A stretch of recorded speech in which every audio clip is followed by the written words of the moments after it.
Hi, my name is Guidry, and thank you so much for joining me today for this episode where we're going to be diving into how to better market yourself as a wedding photographer. Before we dive into the content, if you're interested in downloading our free pricing guide, be sure to visit the description where there's a link listed there for you. All right, so why am I talking about the topic of marketing yourself? Because one of the most common things that I hear from other wedding photographers that are aspiring or trying to go full-time or maybe full-time and having a little bit of lag in their business is, I don't know what I'm doing wrong, but my calendar isn't full. Oftentimes, when your calendar isn't full, we can attribute that to marketing, or we can at least give ourselves the potential to fill our booking calendar with really good marketing skills. So that's what I'm going to be talking about in this episode. Before we even dive into the nitty-gritty of marketing, I want to touch on something which is our portfolio. When we're marketing, what are we marketing? We're marketing our images, our portfolio. And so really that is the foundation that we have to lay for ourselves before we even tap into the things that we're going to be talking about. So if you're in a place where you're feeling a little bit of lag, why don't you create some personal work or go back through previous sessions and weddings that you photographed, pull out those really strong images, and then in the future sessions and weddings that you do have booked, maybe in the next, few weeks or months, really focus on honing in on your portfolio and creating really strong images.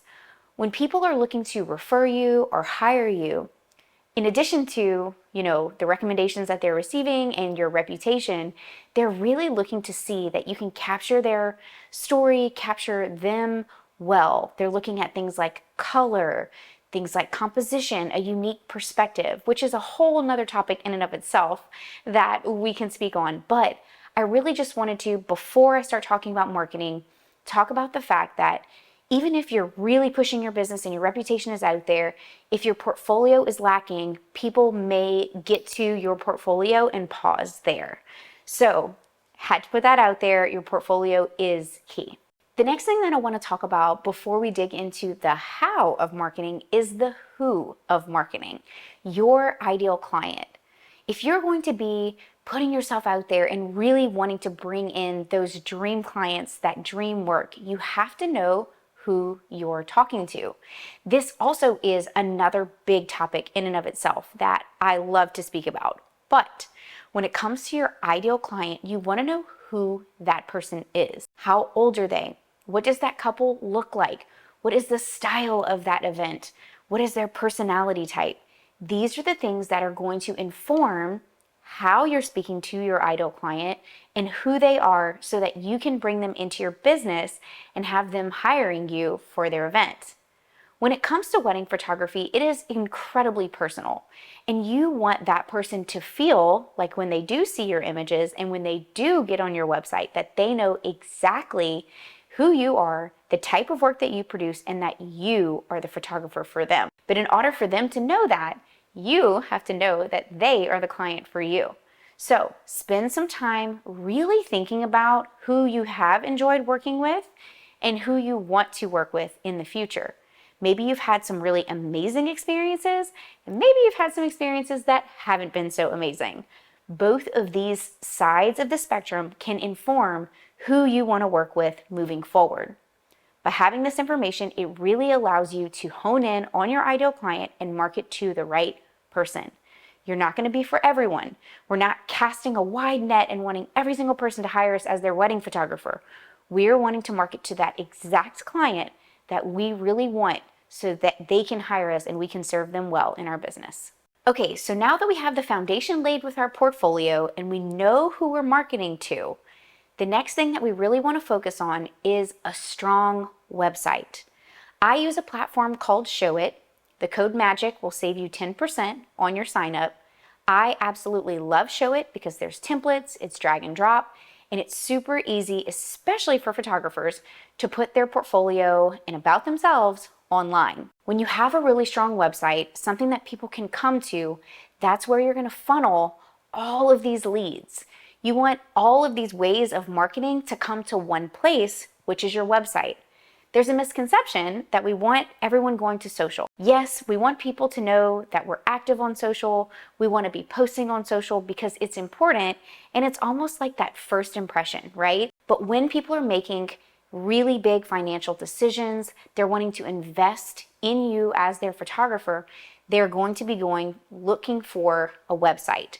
And you want that website to be professional, to be current, and to include some key proponents on the website, which each of these things truly is a topic in and of itself, which we are going to cover on YouTube if we haven't already, depending on when you're watching this video or listening to this podcast. But you really need to have that professional website to display your work, talk about your process, and explain who you are, and give people the opportunity to contact you to learn more. Okay, so let's talk more about social. We know that the website is going to be essentially the landing spot for everything. All the marketing that you're doing, we want people to eventually get to the website, contact, and hire you for their wedding. But social media is huge. Even for myself, when I'm looking to hire a business, before I ever go to their website, I am going to social media. For me, right now, personally, I go to Instagram. I don't feel like every business at this point is on TikTok yet. I kind of feel like Facebook is a little bit outdated in terms of like where we are in social media, or where I am at least. And so I'm really using Instagram as a consumer, and therefore wanting to treat that platform as very important for my business as well. So in regards to social media, I'm making sure that it's up to date, that I'm treating it like a portfolio piece. I'm only putting my best work. I use a platform called Planoly to lay out my grid, make sure it looks super professional, and I try to keep it current. Even if I'm not sharing new images on the feed, I'm updating my stories. I'm doing a mix of personal and business because I want people to know who I am too. And so when it comes to social media, spend time on the platform, observing, look at maybe some accounts that inspire you. They don't have to be other photographers, but look at what draws you in as a consumer. What do you want to see? Having that strong social presence will allow the consumer to trust you, know that you're a real person, see kind of like what you're up to on a day-to-day, and essentially get to know your work so that they then can go to your website. So make sure that in your contact, you do have your website listed so that they can leave social to go to your website when the time comes. Let's talk a little bit about online directories and portals. So something like The Knot, Wedding Wire, The Little Black Book at Style Me Pretty. These are examples of directories, and there's a ton of them. I get emailed so often. I got an email today from platforms that want you to be in their portal. Some are free and some are paid, which would be kind of more in line with advertising. The Knot, for example, allows you to have a free profile, which is really cool. I have paid for The Knot in the past to get more leads. Currently, I do have a free profile that I have images on and reviews. I also use Google for reviews, which we'll get more to testimonials in a minute. But I do think that utilizing these platforms is nice. It just kind of expands your reach. It expands your SEO for Google. I personally haven't had a ton of bookings come through from those portals. The ones that I was a part of, I haven't been a part of many, but some of those that I did sign up for have been great for SEO and just kind of getting more leads. But oftentimes I find that my referrals come through more consistently in regards to actual bookings. But the more you can be online, the more link backs you can have, the better. So I definitely encourage you to look into those.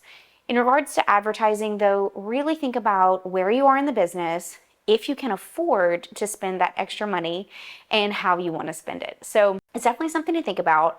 Not to say that it's not a great use of your dollars, but it just depends on where you are in your business and how quickly you're looking to grow. Oftentimes people say that if you have time, you don't have money. And when you don't have time, you probably have a little more money to spend. And so really just evaluate those things and figure out what's best for you in your business. All right, when it comes to blogging, that is such a great way to get your name on the web using a free tool, which is Google, to scrape your website for words. So when you're titling your blog posts, use things like New Orleans wedding photographer, or New Orleans wedding venue, or New Orleans wedding : such and such venue, wherever you are or wherever you want to market. So even though, you are maybe based in a certain city, but you're trying to do more destination weddings, you can blog about that and share those images, type up those vendor names into sentences and give Google something to search for. The great thing about blogging is that it's free. You can use WordPress to set up a blog. You can use Showit to make it pretty. And then you just have to spend the time curating your images, going in, uploading those photos, resizing them to make sure that they load quickly, and then writing about the venue, the vendors that you worked with, titling those images and the post properly. And that will be such a great way for Google to find you so that they can share your work and your imagery for free on the web in those rankings. Even if you're not blogging actual weddings, maybe you haven't shot a ton of weddings yet, or you don't have the permission to share those weddings because maybe you were a second shooter or something like that, you can still blog using questionnaires. You can, sample your 5 favorite venues in a city, or you can go and interview a venue coordinator and post photos and videos in that way. Blogging is very creative. There's many things that you can do. So really think about what people are searching and how they might find you so that you can get those images on the web, even if it's not from a specific wedding or event that you photographed. Let's talk about next collaborating with other vendors. This is such a great way to get referrals and get your name out there. The awesome thing about collaborating with other vendors is it gives them an opportunity to actually work with you. And the best way for someone to speak about your skill set and your personality is to give that first person testimonial. I worked with so-and-so, she did a good job, and I loved my images, and she made things so easy. They can speak from their own experiences, and the fact that they're a vendor gives them extra validity to a future client or another vendor that they might be speaking with. So collaborations can look like maybe you photographing or videoing them if you're a videographer to show behind the scenes of how they work. It gives them content to post online. Maybe you offer to go and shadow them at a wedding and get some content in that way. It could be collaborating on a styled event. It could be collaborating on an event that you're hosting together. Truly, it could be even photographing their family, something outside of work. Truly, the options are endless. Be creative. Use your creativity as an artist to be creative in business too, and reach out to these vendors and set up these opportunities for you guys to collaborate so that they can refer you and speak to their personal experiences. Wedding expos and bridal shows is another one that I often get asked about, especially inside of our Wedding Photography Society. That's a membership that we have created for aspiring and full-time wedding photographers. If you want more information on that, you can check that out at weddingphotographysociety.com, which we'll talk about collaborating with other photographers in a minute, but bridal shows and expos come up often. And I think this is one of those things that it really also just depends on your business, right? Where you are. If you're more in the luxury market, you might not be as focused on that type of event. However, if you're in the earlier stages of your business, maybe year 1 to 5, expos are a great way for you to display your work to a large volume of people, get email addresses, meet, and even book some events.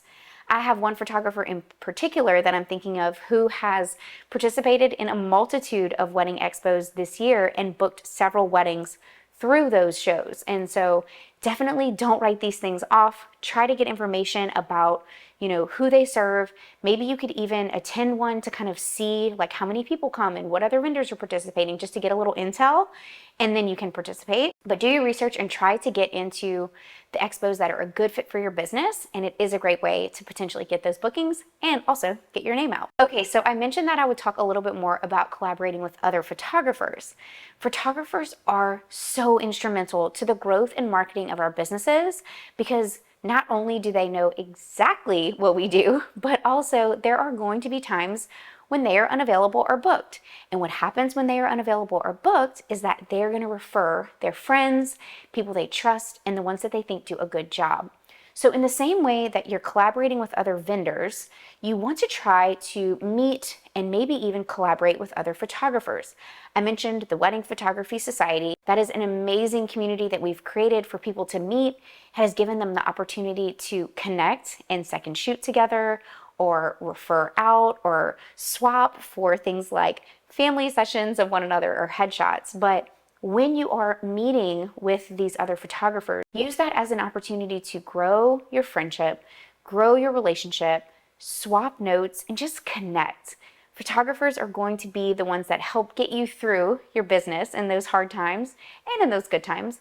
And so I really just encourage you to collaborate with others in the industry while you're in that growth journey, which ultimately never ends, right? And the last thing that I want to talk about is going to be the client testimonials and referrals. So when it comes to marketing, people love to know that others who were in their shoes had a great experience.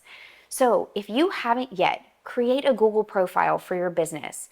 Ask clients that you know have had amazing seller experiences with you and would probably be willing to share if they would be willing to hop online and write a few words about you and your business.